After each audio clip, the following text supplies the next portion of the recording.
check his Facebook on the owner's computer before leaving without logging out. Why? Are you so attached to social media that you would do it even during a robbery on the other person's laptop? Hey guys, my name's Dan, and today's reaction comes from my channel, SunnyV2. This is called the Stupidest Criminals of All Time, and I originally found out about this channel through a supporter of mine on Patreon who requested for me to react to a video called Idiot Streamers Who Got Caught Cheating Live. And I enjoyed it so much that I really wanted to check out more of this channel, see what else this channel has to offer. So hopefully this is something I'll enjoy, something you guys will enjoy, and it'll be something we could see more of in the future on this channel. But before we get into it though, I have a few plugs to get out of the way. First off, my Patreon link, patreon.com/GDNReactor, like I said, is the best place to support me. I'm getting some fun goodies. Then you have my socials as the one place where you can see whenever I post anything when you're not on YouTube.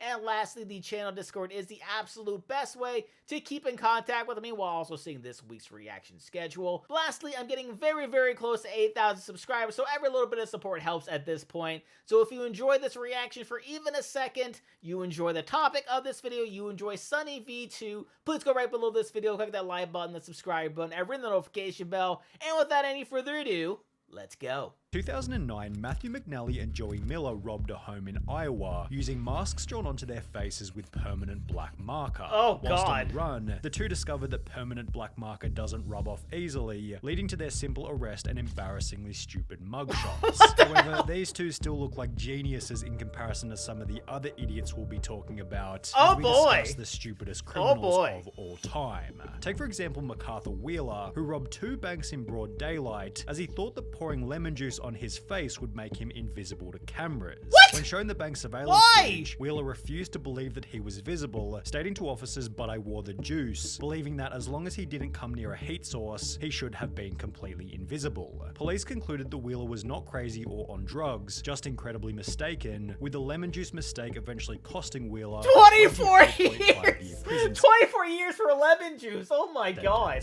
However, if we're on the topic of terrible disguises, then we can't go past Dennis Hawkins, whose disguise as an old lady wasn't much better. His sweater accompanied fake boobs, a full beard, and fittingly clown pants, with his insanely recognizable outfit, helping police to catch Hawkins only an hour after the robbery. The police chief for the area, I mean, some people like to wear masks, but I guess that's fine. Stated he would get my nomination for dumbest criminal, I think. You still have his black facial hair with a blondish wig. Definitely different. Different is also a good way to describe Patrick McGuire's disguise, who robbed an Illinois convenience store while covering his face with a clear plastic bag. He was only able to obtain $60 from the robbery. However, due to his extensive criminal history, he was sentenced to 15 years in prison for the stunt, meaning that he had to spend 1 year in prison for every $4 stolen from the store. Oh my God, that's amazing. Return. Equally bad was Paul Sinclair's, who attempted to rob a bank in Florida by using his fingers curled up into a gun shape. The quote-unquote weapon was so non-threatening. Oh, just like that. Teller I thought he meant that like he like had it like hidden and then he was just sort of doing it through his shirt, but that's wow. Gave him only $120, after which he'd flee on foot before being caught by police only 10 minutes later.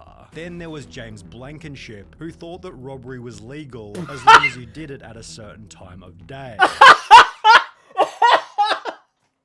Yeah, it's only legal between the hours of 2 and 3 p.m. Back in 2013, Blankenship broke into his own mother's home, after which the police were called, who would take to their Facebook page later that day to explain what had happened. He fled the scene upon seeing his mother. The male was located under the house hiding in a crawl space. When advised of his charges, he made the statement, "I thought you could only be charged with burglary if you break in during the night time."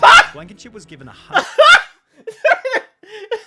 Yeah, because you're concealed so nobody can see you technically. Right. 80 days in jail and ordered to pay a $100 fine. Yet this wasn't the only time when a person was dumb enough to think that a law didn't apply to them. Oh, because when Reuben Pavin was caught stealing from a charity thrift shop in New Hampshire, he'd stated that charity?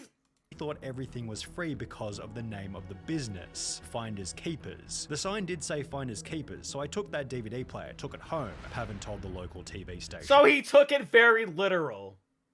A couple of weeks later, the stuff is still there on the porch, so I'm thinking to myself, finders keepers. They probably just put stuff out there for people to take. The business responded via Facebook stating, "This man who was caught on video is saying it is all a misunderstanding. He thought everything at our store was free. Is that really the best defense he could come up with?" Apparently. After which Pavan reportedly turned in the stolen goods to police, holding that he's not a bad person or a bad dad, and is rather just unbelievably stupid. But was he as dumb as Derek Mosley, who in 2013 attempted to rob a store named Discount Gun Sales by using a baseball bat? When Mosley allegedly barged into Discount Gun Sales and smashed a display counter with his baseball bat, the store manager simply pulled out his own personal firearm and pointed it straight at the would-be robber, holding Mosley in the store until he was arrested and charged with first-degree robbery. Of course. A similar story then came out of Texas in July 2022 when a gun store was robbed at knife point, although this tale instead Literal knife to a gunfight. ended in a body bag as the robber was fatally shot by the store owner as he tried to exit with his loot. But Wow. what happens when you accidentally call 911 whilst committing a crime? Pocket dialing the police is probably a fairly common occurrence. However, for Carson Reinhardt and Nathan Tekla-Merriam, it happened at the most unfortunate moment, specifically while they were breaking into a car. The alert dispatcher soon realized that the call was an accidental one, and moreover that the guys on the other end might be up to no good. For the next 35 minutes, the dispatcher stayed on the line, listening and gathering information, Smart. as Tekla-Merriam and Reinhardt did the following. Discovered a car that they thought they could burglarize, discussed how to break into the car, allegedly broke into the car, exclaimed in delight over finding narcotics in the car, became confused as to how and why a police car was following them, and reacted in disbelief when the arresting officer revealed that they'd been on the line to 911 the entire time. Scott Simon found himself in a similar situation, although under much more severe circumstances. Whilst on trial for murder in 2015, Scott was successfully sentenced to life in prison, as 2 years prior he'd pocket dialed the police while admitting to a friend that he was the one who committed the crime. He had no idea he called 911, a sheriff's office spokeswoman told the Miami Herald. He basically told on himself, as did Albert Bailey, although in a much stupider way. Bailey had planned on robbing a bank in Fairfield, Connecticut, although rather than exercising the element of surprise, he'd call the bank prior to the robbery stating, "I want $100,000 in large bills and no die packs. I'll be sending someone into the bank to get the money. Don't call the police, we are monitoring the police scanner." Prior to making this phone call, Bailey had already served 7 years in prison for a previous bank robbery. However, this new plan was equally ineffective, as after arriving at the bank to collect his cash, Bailey was locked inside, arrested, and sentenced to another 9 years in prison. Although, if he wanted to avoid this time behind bars, he could have had a chat with Tito and Amanda. I mean, nothing like giving a warning to them before they actually go in. Watts, who got arrested in Florida for selling tickets to enter heaven at a price of $100. Tito Watts said in his police statement, "I don't care what the police say. The tickets are solid gold. And it was Jesus who gave them to me behind the KFC and said to sell them so I could get me." Jesus gave it to you behind the KFC. That is not a sentence I ever thought I would say. The money to go to outer space. You should arrest Jesus because he's wait. So I could get some money to go to... You want to go to outer space? one who gave me the golden tickets and said to sell them. I'm willing to wear a wire and set Jesus up. The couple had apparently earned over $10,000 from the stunt, meaning that they were able to find people even dumber than them, one of which might have been Ruben Zarate. While attempting to rob a muffler shop in 2008, Zarate was told that the shop couldn't access the money safe without their manager, who didn't begin his shift until later that afternoon. Instead of bailing on the robbery, Zarate instead gave them his phone number, asking them to give him a ring the next time the manager was in. They did so later that afternoon, although after returning to the store, Zarate received no money and was instead met by police and charged with... Of course he was! Then there was the man who gave the people he was robbing something even stupider. The unnamed robber walked into a London bank carrying a gun and a bag, which he'd take to the front desk before demanding £700,000 in cash from the bank worker. But after making his demands, the crook handed over his gun to the cashier instead of the bag. Whoopsie! Investigating authorities stated, the guess is that he is very inexperienced and panicked when he approached the cashier, handing over his gun instead of a bag by mistake. That's probably fair. But it was Trevor Jones who left an even more damning piece of evidence at his crime scene. After breaking into a house in Atlanta, Jones took a moment to check his Facebook on the owner's computer before leaving without looking out. Why are you so attached to social media that you would do it even during a robbery on the other person's laptop? Less than 3 years later, a similar story entered news headlines reading, "A 26-year-old Minnesota man has been tracked down by police after leaving his Facebook profile logged in at a house he allegedly robbed," although this story has a much funnier ending. Okay. The homeowner decided to message the robber via his Facebook, stating, "You left a few things at my house last night. How can I get them back to you?" Which was followed by the robber agreeing to come back to the home so he could collect the stuff he forgot.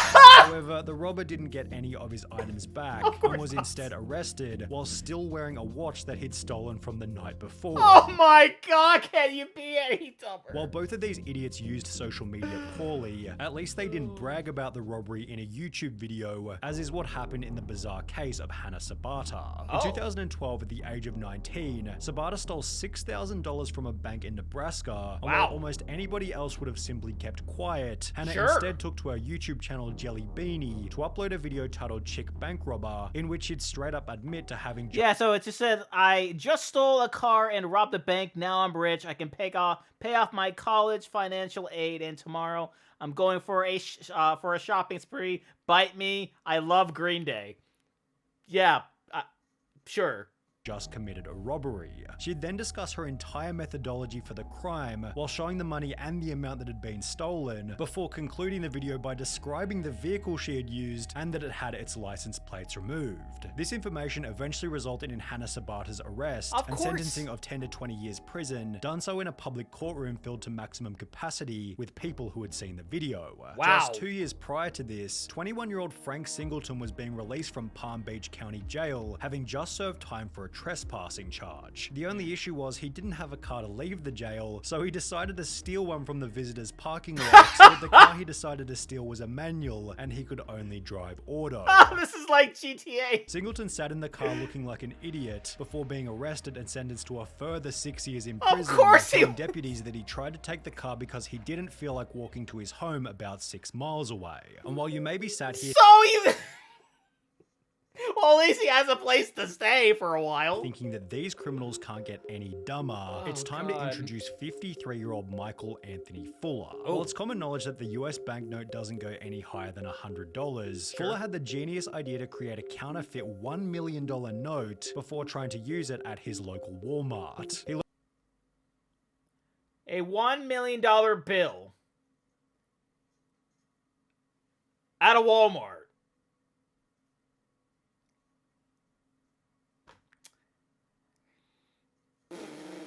He loaded his cart with a vacuum cleaner, a microwave, and various other items totaling $472 before handing the $1 million note to the cashier, expecting $999,528 in change. Needless to say, Walmart wasn't able to facilitate this, and instead store staff called police. Fuller was later charged with attempting to obtain property by false pretense and uttering a forged instrument.